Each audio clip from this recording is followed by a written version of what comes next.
খুশির বন্যা চলতেছে, অনুমতি দেন না।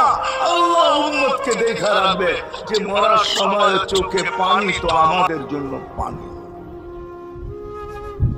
চলেন শেষটা শুনায়া দিয়া শেষ করতেছি। লম্বা হাদিস আমি শর্ট করতেছি, তাহকিক উলামা ইকরাম করে নিয়ে আমি শুনায়া দিয়া যেতেছি আপনাদেরকে। নফকা দুইটা হবে, প্রথমটাকে বলে কিয়ামতের জন্য, দুইবার সিংহায় ফু হবে, একবার ধ্বংসের জন্য, দ্বিতীয়টা হবে নফকাতুন নুশুর বলে এটাকে। দ্বিতীয়টা আমাদেরকে কবর থেকে উঠানোর জন্য হবে। কিন্তু সব মারা যাবে, আল্লাহ চারজনকে পয়দা করবেন কুদরত দিয়া, জিবরিল, মিকাইল, ইসরাফিল, মালাকুল মউত, চারজনকে পয়দা করবেন। জিবরিল আলাইহিস সালাম কাঁদতে থাকবে, তিনজন জিজ্ঞাসা করবে কাঁদো কেন? এখনই ইসরাফিলকে সিংহায় ফু দেওয়ার হুকুম হবে নফকাতুন নুশুরের জন্য। আমাকে হুকুম হবে বন্ধুকে নিয়ে আসো মাকামে মাহমুদে, আমি মৃত্যুর পরেই ভুলে গেছি ওনার কবর কোথায়। তিনজন বলবে জমিনকে জিজ্ঞাসা করো, তো জমিনকে জিজ্ঞাসা করবে, জমিন বলবে কাদ দাক্কানি আল্লাহু দাক্কা ফানাসিতু। প্রথম সিংহায় ফুতে আল্লাহ এরকম ছানছেন, আমিও ভুলে গেছি রাখছি কোথায়। অনেক সময় হয় জিনিস যাবে খুঁজতেছে সারা ঘরে, ঠিক না? হয় না? হয় না? হ্যাঁ, জিনিস জ্যাবের ভিতরে, পকেটের ভিতরে, কিন্তু খুঁজতেছে সারা ঘরে খুঁজতেছে। পরে পকেটে হাত দিয়া যখন দেখে পাইছে তো জিব্বায় কামড় দিয়ে আসতে বেরিয়ে যায়, কেননা গর্ত গরম করে ফেলছিল। এখন গড়ালড়া পাইলে উল্টা এর উপরে গরম হবে, ঠিক না? রাখছো পকেটে, খোঁজো আমাদের কাছে, ঠিক না? আর কাম পাও না, ঠিক না? এখন এর উপরে চড়াই হবে। তো জমিন বলে আমিও ভুলে গেছি। ওই দিন আল্লাহ রসুলের কবর থেকে নূর বাহির হবে, নূর নূর নূর নূর, হাত্তা ইয়াসাদ আরশার রহমান, আল্লাহর আরশ পর্যন্ত পৌঁছবে। হুকুম হবে নিয়ে আসো। আসবে জিবরিল আলাইহিস সালাম, মারবে পর, চিনা মারবে পর, আর বলবে কুম ইয়া হাবিবার রহমান, আল্লাহর বন্ধু ওঠেন।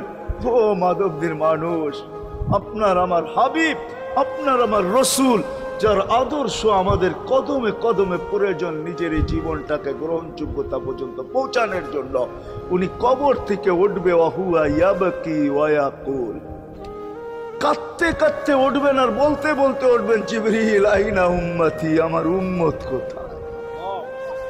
হায় হায় হায়। আসেন আজকে এই সিরত কনফারেন্স থেকে আমি তো আপনাদেরকে বুঝাইতেছি, আমার মন চায় জিনদেরকেও বুঝাই, ওদেরকে পাইলে ওদেরকে পায়ে ধরা বুঝাইতাম। জিন ইনসানকে বলতেছি, আসেন আজকে এই মজমার থেকে নবীর আদর্শ শিখেন। নবী আল্লাহ পাওয়া শুধু নবীর আদর্শের ভিতরে। এই জন্য আল্লাহ বলছে লাকাদ কানা লাকুম ফি রাসূলিল্লাহি উসওয়াতুন হাসানা লিমান কানা ইয়ারজুল্লাহ, যে আল্লাহ পাইতে চায়।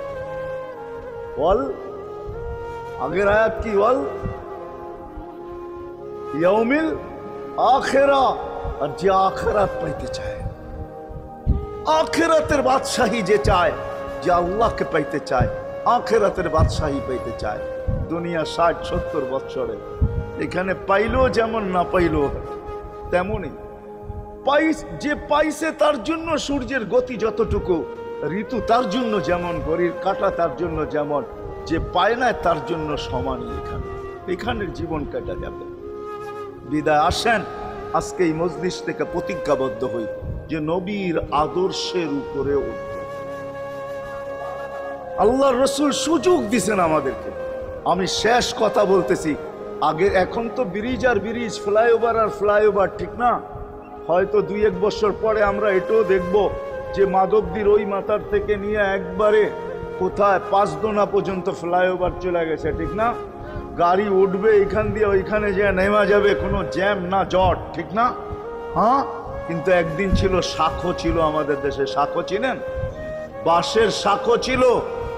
আল্লাহর রসুল বুঝাইতে চাইতেছে একটা সময় আসবে আমার উম্মত বাঁশের শাখো, কেউ যদি বাঁশের শাখো থেকে স্লিপ খায় বা গাছে উঠা যদি গাছের থেকে পড়ে যেতে চায়, তো ডাল দইরা যেরকম লটকায়া থাকে, শাখর থেকে পড়তে যায় শাখর উপরের বাঁশ দইরা যেরকম লটকায়া থাকে, আল্লাহর রসুল আমাদেরকে সুযোগ দিচ্ছেন একটা সময় আসবে উম্মত আমার একটা সুন্নত দইরেও যদি মউত পর্যন্ত লটকায়া থাকতে পারো, তাইলে তোমাকে 100 শহীদের সওয়াব দেওয়া হবে। মান তামাসসাকা বিসুন্নতি, মান তামাসসাকা বিসুন্নতি ইনদা ফাসাদি উম্মতি। এই জন্য আসেন, আজকে বড় অবহেলিত, বড় দীক্ষিত, বড় লাঞ্ছিত, বড় ঘৃণিত আমাদের রসুলের আদর্শ আমাদের জীবনে বড় ঘৃণিত, বড় দীক্ষিত, বড় লাঞ্ছিত, বড় অবহেলিত।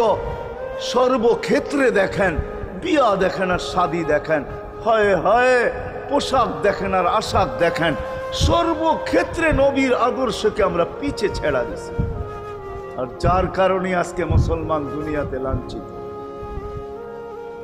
যার কারণে আমরা ঘরে লাঞ্ছিত, ঘরের ভিতরে কোনো মিল নাই, মহাব্বত নাই। বহুত ঘর পাওয়া যাবে, স্বামী এক খাটে, স্ত্রী আর এক খাটে, বহুত ঘর পাওয়া যাবে।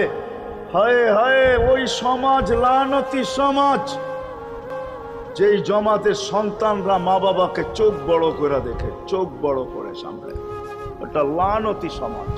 অথচ আল্লাহ রসুল শিখাইছে মা বাবার সাথে আদর্শ কি ব্যবহার করবে, মার সাথে, বাবার সাথে, বড় ভাইয়ের সাথে, কার সাথে কি ব্যবহার করবে শিখাইছে।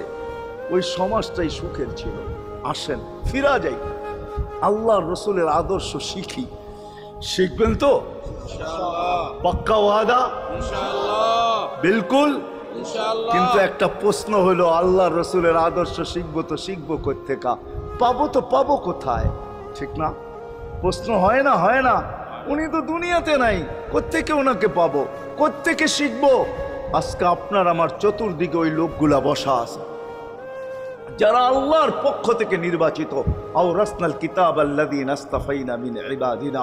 আমি কোরআন দিতেছি, হক্কানি আলেম আর আল্লাহ ওয়ালারা আল্লাহর পক্ষ থেকে নির্বাচিত, যারা নবীর আদর্শকে নিজের পাশে সুরক্ষিত রাখছে, নিজের কাছে একটাকেও হারাইতে দেয় নাই, এমনকি ক্ষুদ্র থেকে ক্ষুদ্রকেও হারাইতে দেয় নাই, এমনকি নবীর একটা জানোয়ারের নাম পর্যন্ত হারাইতে দেয় নাই।